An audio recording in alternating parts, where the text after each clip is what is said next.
नवरात्रि का पहला दिन माता शैलपुत्री की पूजा की जाती है। शैलपुत्री का अर्थ है पहाड़ों की बेटी।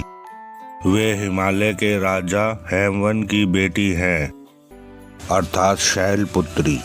उन्हें सती के नाम से भी जाना जाता है।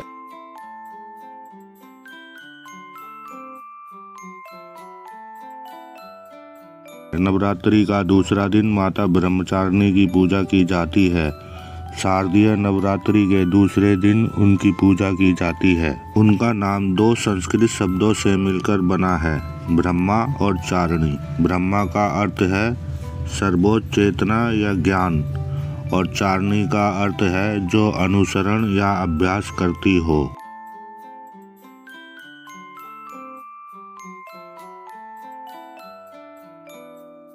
नवरात्रि का तीसरा दिन माता चंद्रघंटा की पूजा की जाती है। नवरात्रि को तीसरे दिन उनकी पूजा की जाती है। उनके सर पर घंटे के आकार का चंद्रमा बना है, अर्थात जिनके मस्तक पर चंद्र के आकार का तिलक है।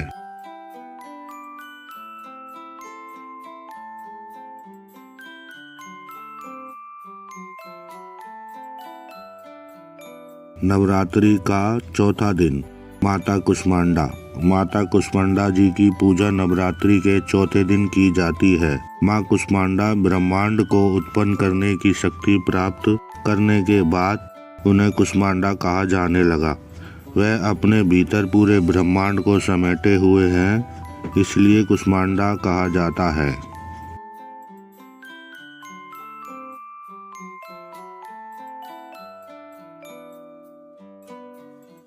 नवरात्रि का पांचवा दिन माँ स्कंद माता। नवरात्रि के पांचवें दिन इनकी पूजा की जाती है।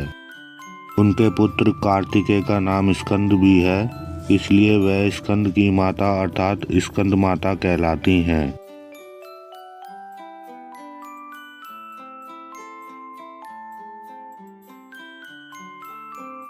नवरात्रि का छठा दिन माता कात्यायनी। नवरात्रि के छठे दिन उनकी पूजा की जाती है। महर्षि कात्यायन ने उनको पुत्री रूप में पाने के लिए तपस्या की। उनकी तपस्या से प्रसन्न होकर उनके यहाँ पुत्री के रूप में जन्म लिया, इसलिए वे माता कात्यायनी कहलाती हैं।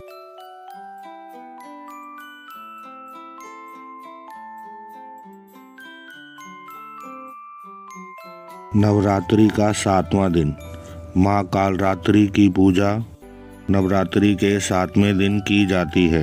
माँ पार्वती काल अर्थात हर तरह के संकट का नाश करने वाली हैं, इसलिए उन्हें कालरात्रि कहा जाता है।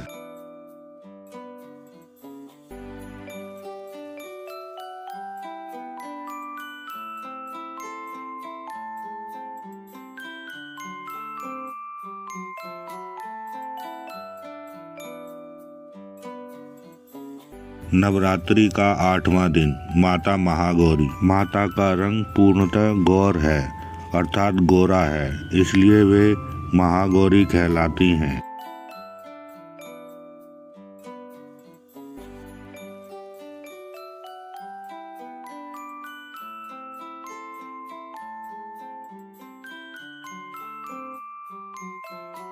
नवरात्रि का नौवां दिन माँ सिद्धिदात्री। नवरात्रि के 9वें दिन इनकी पूजा की जाती है। जो भक्त पूर्णतः उन्हीं के प्रति समर्पित रहता है, उन्हें वह हर प्रकार की सिद्धि दे देती हैं। वह अपने परम भक्तों को हर प्रकार की सिद्धि प्रदान करती हैं, इसीलिए उन्हें माता सिद्धिदात्री कहा जाता है।